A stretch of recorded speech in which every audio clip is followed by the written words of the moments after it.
Hello बच्चा party, क्या हाल चाल। उम्मीद है आप सब स्वस्थ होंगे, तंदुरुस्त होंगे और मस्त होंगे। मैं स्वागत करता हूं आपके अपने YouTube चैनल ओवराय कॉन्सेप्ट पे ओवराय सर के साथ। तो बच्चों, आज मैं आप लोगों को समझाने वाला हूं एक बहुत ही इम्पोर्टेंट पॉइंट, क्योंकि 10वीं और 12वीं की परीक्षा बहुत ज़्यादा नज़दीक हो गई है। इस बिंदु पे आज हम चर्चा करेंगे और बहुत आसान तेज शब्दों में करें। तो चलिए बिना देरी किए हुए शुरू करते हैं। आज का जो टॉपिक है कि 10वीं और 12वीं की परीक्षा में 90% अंक कैसे लाएं। तो बच्चे, आज जो टॉपिक पढ़ने वाले हैं ये 10वीं और 12वीं की परीक्षा में हमको लाने के लिए कुछ 4-5 बिंदुओं पे ध्यान देना होगा। तो बेसिक जो है हमारे पास 4 बिंदु है। इस 4 बिंदु पे हमको ध्यान अगर दे देते हैं तो हम मार्क बहुत अच्छा गेन कर सकते हैं। ठीक है, तो ध्यान देना है इन सब पॉइंटों पे। आज जो आप देख रहे हैं फर्स्ट पॉइंट है, चलिए स्टार्ट कर रहे हैं। फर्स्ट पॉइंट है self study 1 hour each subject. आपका जो भी सब्जेक्ट पसंदीदा हो, क्यों नहीं हो, तो उसको साथ में लेते हुए साइड से जो भी सब्जेक्ट है उसको भी आगे करना है। तो जितना पढ़ना था आप लोगों ने इतने दिन तो पढ़ लिया। अब जो समय है ये समय बहुत ज़्यादा डेंजर है, तो इन दिनों आप लोगों को ध्यान देना पड़ेगा। ठीक है बाबू, आज हो गया है 25 तारीख, कल है रिपब्लिक डे है और उसके बाद टाइम बचा ही कहाँ है। 10th का एग्जाम है 17 फरवरी से और 12th का एग्जाम है 1 फरवरी से। अब नहीं करोगे तो कब करोगे। अब इस वीडियो को ध्यान से देखो और समझो। इस वीडियो को बाबू अंत तक जरूर देखना, ताकि मैं आप लोगों को अच्छे से समझा सकूं और आप अच्छे से मार्क ग्रहण कर सको। ठीक है, तो पहला पॉइंट हो गया सेल्फ स्टडी। आपको सेल्फ स्टडी करना होगा। हर सब्जेक्ट पर 1-1 घंटा पढ़ना होगा। जैसे कहानी पढ़ते हैं ना, वैसे पढ़िए। अच्छा, इसका मतलब ये हुआ कहानी जैसे जैसे पढ़ेगा वैसे। कहानी सुनने में कितना मजा आता है। एक था राजा, एक थी रानी, दोनों मर गया, हाँ खत्म कहानी। उसी प्रकार से कहानी पढ़ते चलो बहुत मजा आएगा। क्लियर हो जाएगा, सारा फंडे क्लियर हो जाएगा। ठीक है, उसके बाद है रेगुलर प्रैक्टिस ऑब्जेक्टिव। आपने मोटे मोटे ओएम ऑब्जेक्टिव का बुक खरीद लिया होगा, गाइड खरीद लिया होगा, नोट्स खरीद लिया होगा।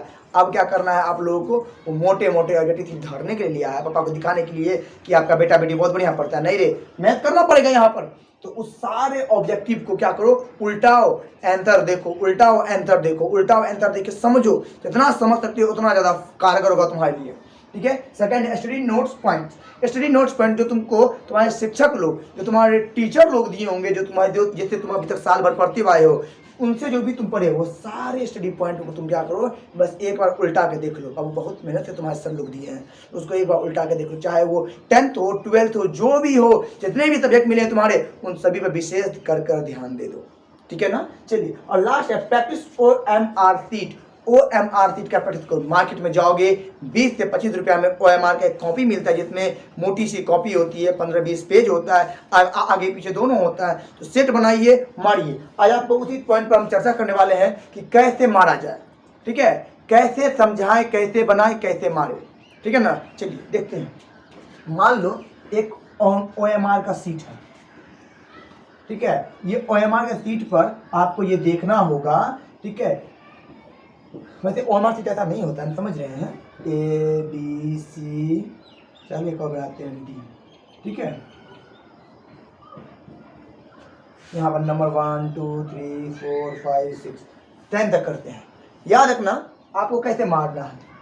ये घेरा है, हमको पता है कि इसको घेरने के लिए हमको साइड से इस्तेमाल करना पड़ता है। साइड से घेरते घेरते बीच में आएंगे। अब वो बहुत बेसिक है, अंतर फिर बोल रहे हैं। बिना स्किप किए हुए, बिना वीडियो को पॉज किए, बिना जाने से पहले इस वीडियो को पूरा जरूर देखना।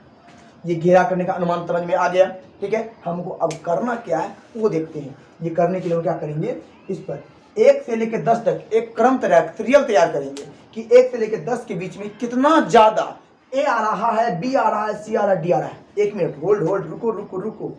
तुम पहले क्या करना, उस पॉइंट पर ध्यान देना जो क्वेश्चन तुमको सबसे पहले बन रहा है। जो बन जाएगा क्वेश्चन, जिस क्वेश्चन का जवाब तुम दे दोगे, बढ़िया से अच्छे से जवाब दे दोगे। अब जो क्वेश्चन तुमको पता ही नहीं है, जवाब पता ही नहीं है, तो मैं ये हिंट और ट्रिक बता रहा हूँ उस पॉइंट के लिए। ठीक है, ये वहाँ पर कारगर होगा तुम्हारे लिए। क्या होगा कारगर, कि तुमने बना लिया, तुमने हिंट मार लिया 1 से लेकर 10 तक के बीच में तुमको किसी का आंसर ही नहीं आ रहा है, तुमको जिसका पता है तुमने भर दिया, बाकी का नहीं आ रहा है। तो करना क्या, एक शेड्यूल तय करना कि एक अगर पहला हमको आया है 1 2 3 4, A B भरे हैं, फिर A भरे हैं, फिर A भरे हैं, फिर B भरे हैं, फिर A भरे हैं। तुम लोगों ने अभी तक देखा कि सबसे ज़्यादा पॉइंट OMR कौन सा घटाया है, A का घटाया है।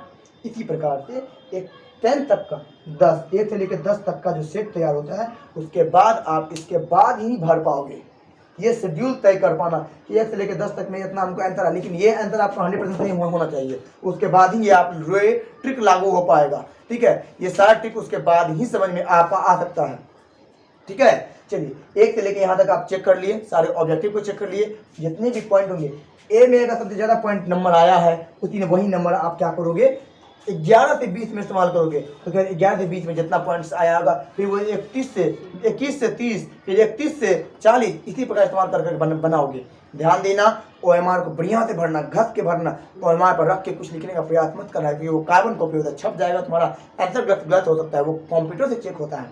ठीक है ना, तो ये था OMR सीट का टेस्ट के ही एग्जाम्पल थे कि आप किस प्रकार से OMR सीट को भरोगे। तो ये हो गया। अब देखो OMR सीट का ट्रिक मैंने बता दिया कि किस प्रकार से भरना चाहिए हम लोगों को।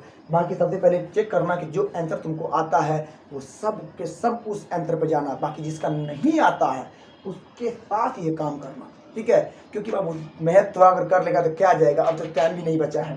ठीक है, ये सारे के सारे पॉइंट मैंने बता दिया। अब मैं जो एक बेसिक पॉइंट बता रहा हूँ लिखने की तरीका, आपको याद रखना कि आपको एग्जाम में मिलेगा लगभग 30 पेज। मान लो, माना कि मैं तो मानता है ना, आज मेरे सब्जेक्ट में मान लो और वैसे क्लास में मान लो 30 पेज मिला है, 30 में से आपको 28 पेज भर के आना है बउआ, तब आप फर्स्ट डिवीजन की कल्पना कर सकते हो। जितना ज्यादा पेज लिखोगे तभी आप कल्पना कर पाओगे कि भैया इतना लिखने की। आई बात समझ में ना। अब सेकेंड है, ये हो गया लिखने का तरीका। अब लिख जब आप रहे हो स्टडी नोट्स पॉइंट, मैंने मान लो कि ये लिखा, अब पॉइंट की जगह पे मैंने लिखा गया पॉइंट्स आर, पॉइंट के बाद मैंने आर लिख दिया। तो भैया गलती हो गई, मैंने क्या घसूंगा? अब बिल्कुल ये काम मत करना, घसने का काम तो करना ही मत। जो गलती हो गया उसको वहीं छोड़ना, क्योंकि एग्जामिनर जब चेक करता है जहाँ पर गड़बड़ होता है सबसे पहले उसी पॉइंट्स को वहीं पर उसी को काटता है और वहीं से आपका नंबर को गड़बड़ा देगा। ठीक है, तो ध्यान यहाँ पर रखना है, अगर कहीं पर कुछ गलती से लिखा भी गया है, कुछ ही कहीं पर गलती से लिखा गया तो उसको वहीं छोड़ो और आगे बढ़ो, घसने का प्रयास मत करना, काला ब्लू पेन का इस्तेमाल करना। ठीक है ना, ये देखना एग्जाम में चीटिंग मत करना, चीटिंग करके तो कोई फायदा नहीं होने वाला है। चीटिंग करिए लेगा ना तो क्या हो जाएगा, तुम सोचेगा कि हम चीटिंग कर लेंगे सर, अरे चीटिंग कर लो ना, कर लो, मौका मिलेगा तो करना, लेकिन चीटिंग में भक्के मत रहना बाबा। कहीं एग्जाम सेंटर टाइट हुआ ना तो हलवा टाइट कर देगा। ठीक है, और अक्सर एग्जाम टाइट होगा तो ये भक्त में दिमाग में एडजस्ट करना ही नहीं कि चीटिंग होना चाहिए, ये सोच के चलना है कि बउआ अगर चीटिंग हो ना हो भैया हम तो पास करवे करेंगे। तो उसके लिए मेहनत करना पड़ेगा, तो ये ट्रिक आजमाना पड़ेगा। हर सब्जेक्ट को 1-1 घंटा, कम से कम बेसिक 1-1 घंटा देना पड़ेगा, चाहे तुम्हारा फेवरेट सब्जेक्ट है या नहीं है, बस उल्टा के पढ़ना है, कुछ ना कुछ समझ में जरूर आएगा। प्रैक्टिस जो ऑब्जेक्टिव का प्रैक्टिस तो हर वक्त करना है, ये नोट्स का पॉइंट का हर प्रॉपर है जो तुम्हारे सर लोग दिए हैं परवेटो करना है। OMR सीट का प्रैक्टिस करना, जम के प्रैक्टिस करना है OMR सीट का, ताकि तुमको मार्क आ जाए। खसने का तरीका ये सेट मारो, सेट कैसे मारे मैंने बता दिया ना, जो आता है पहले उसको पहले बनाओ और जो नहीं आता है उसको एक क्रम तैयार करो। 1 से 10 तक में तुमको आंसर आया है तो 1 से 10 तक में सबसे ज्यादा आंसर कौन आया है, ए है, बी है, सी है, डी है, कौन है जो है उसी का वही टेक्निक को इस्तेमाल करके आगे इस्तेमाल कर सकते हो। लेकिन ये पॉइंट उसके लिए जो तुमको नहीं बनना है, तुमको पता ही नहीं है, छोड़ने से बेटर है कि तुम उसको घस दो कहीं सही हो जाए। तो उसके लिए ये पॉइंट मैंने बताया है, लिखने का तरीका भी मैंने बता दिया, समझा दिया। देखना भाई और बहन, एक चीज़ भी याद कर ले बाबू, ये जो एग्ज़ाम है ना बहुत कम समय मिलता है एग्जाम देने के लिए। 10वीं की परीक्षा के लिए आपने 10 साल नर्सरी से लेकर अभी तक पढ़ाई किया है, तो इसको मत गड़बड़ा दो, क्योंकि तुम्हारे मम्मी पापा भैया दीदी सबसे उम्मीद करके बैठे हुए हैं तुमसे कि मेरे भैया पढ़ेंगे, मेरी दीदी पढ़ेगी, मेरे बेटा पढ़ेगा। ठीक है, तो ये सब उम्मीद है तुमसे। तुम्हारा दोस्त सोच रहा है मेरा दोस्त एग्जाम देने गया, उसका मार्क बढ़िया आएगा, वो नहीं पढ़ पाएगा किसी कारण, तो वो तुमसे उम्मीद लगा बैठा, तो उसका उम्मीद को तोड़ना मत, बहुत इंटरेस्ट से एग्जाम देना बाबू। अब 8-10 दिन 15 दिन बचा हुआ है, अब नहीं मेहनत करेगा तो बउआ कभी मेहनत नहीं कर पाएगा। अगर तुम्हारे अंदर अभी भी सीरियसनेस की भावना नहीं जागृत हुई है कि सर हम ये चीज़ को हम पढ़ेंगे समझेंगे, तो बउआ अब तुम्हारे जीवन में फिर कभी नहीं होगा। इतना इम्पोर्टेंट टाइम आ गया है, अभी रिपब्लिक डे आ गया है, तो इसका ध्यान देना। ठीक है, इस चीज़ों को देखना, ऑब्जेक्टिव का सेट मारना, ये लिखने का तरीका इस्तेमाल, कितना पेज तुम घसना है, कान में रुई डाल देना, एक रूम बंद करना, टाइमर ऑन करना और बैठ के लिखना, घसना बैठ के। राइटिंग अच्छा बनाओ और लिखने का प्रयास करो। एक लाइन में 4-5 वर्ड लिखने का प्रयास मत करना, एक लाइन में कम से कम 8-7 वर्ड से ज़्यादा लिखना। ठीक है, एक लाइन में 7-8 वर्ड 10 वर्ड के आसपास लिखना। ओके, उसके बाद क्या करना, एक लाइन छोड़ छोड़ के लिखने का प्रयास मत करना, बड़ा बड़ा मत करना, आगे इतना पीछे इतना छोड़ने का प्रयास मत करना। आगे अगर हल्का छोड़ते हो तो पीछे हल्का, एक पेन के निब के बराबर छोड़ो, ताकि आपको एग्जाम कॉपी सुंदर लगे। काला ब्लू पेन का इस्तेमाल करने का प्रयास मत करना, तो दिक्कत हो सकता है, नुकसान हो जाएगा, तुम्हारा टाइम पास होगा, कुछ नुकसान होगा नहीं, कुछ प्रॉफिट वैसे नुकसान होता नहीं है, प्रॉफिट भी कुछ खास होगा नहीं। काला ब्लू लिया तुम बेती मार मिलेगा, ऐसा कुछ होगा नहीं। तो नुकसान इतना ही होगा कि तुम्हारा टाइम ज़्यादा जाएगा। तो उस टाइम को मेंटेन करो और आगे बढ़ना है, ठीक है। तो यहाँ तक आज मैंने इस पॉइंट को समझाया है। एग्जाम नज़दीक है, जम के तैयारी करो। कोई भी समस्या हो, कोई भी डिपेंड हो, तो उसको जम के पढ़ो। 10वीं 12वीं के लिए मैं एक हिंट देने वाला हूँ, बायोलॉजी के टॉपिक्स को मैंने रीड देने वाला हूँ। आपको देखना होगा कि सब्जेक्ट में physics, chemistry, bio, math, English, ये 12वीं का इंपॉर्टेंट है। फिर science, social, English, math, Hindi, Sanskrit, ये भी आप लोग के लिए इंपॉर्टेंट है। तो मैं उसके बारे में आप लोग को एक राय दे रहा हूँ, खासकर बायो के बारे में। बायो जो है ये आपको बहुत ज़्यादा इंपॉर्टेंट करेगा।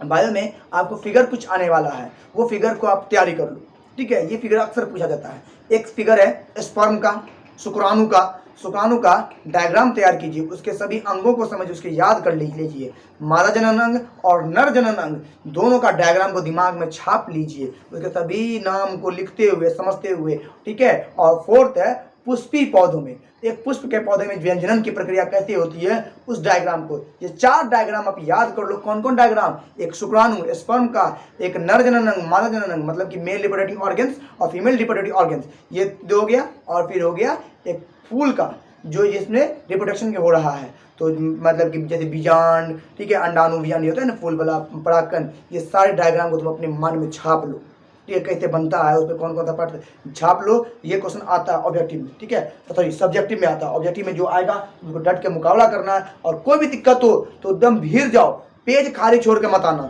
टाइम पास मत करना, दूसरों के पीछे मत देखना, अपने आप को देखना, क्योंकि तुम्हारा घर पे मम्मी पापा वेट कर रहे हैं कि देखो मेरा बच्चा पर एग्जाम देने गया है, और वो करके आना। तो ये चीज है 4 वो पॉइंट आज जो मैंने बताया है। इस 4 पॉइंट पर रगड़ के मेहनत करो। कोई समस्या, कोई दिक्कत तो डायरेक्ट तुम कमेंट करो और हमसे जवाब करो। मैं तुम्हारे कमेंट का रिप्लाई अवश्य करूंगा, और तुम जो भी पॉइंट क्वेश्चन करोगे मैं उसका जवाब भी अवश्य दूंगा, ठीक है। तब तक के लिए आप ये सारे पॉइंट को याद रखिए। और हमारे वीडियो को, अगर आपको ये वीडियो अगर एक जरा भी अच्छा लगा, आपके लाइक है, मन पसंदीदा है, तो इस वीडियो को लाइक करें, कमेंट करें और हमारे चैनल को सब्सक्राइब करें, ठीक है। और अपने दोस्तों के साथ वीडियो जरूर शेयर करें। बहुत मेहनत से बनाते हैं आप लोग के लिए, और उम्मीद करते हैं कि आप लोग ये वीडियो हमारे अपने आसपास फैलाए, क्योंकि आपके फैलाने से ही यह वीडियो, ये इंपॉर्टेंट वीडियो सभी तक पहुंच पाएगा और सभी इसका लाभ उठा पाएंगे। तब तक के लिए सी यू, बाय, जय हिंद।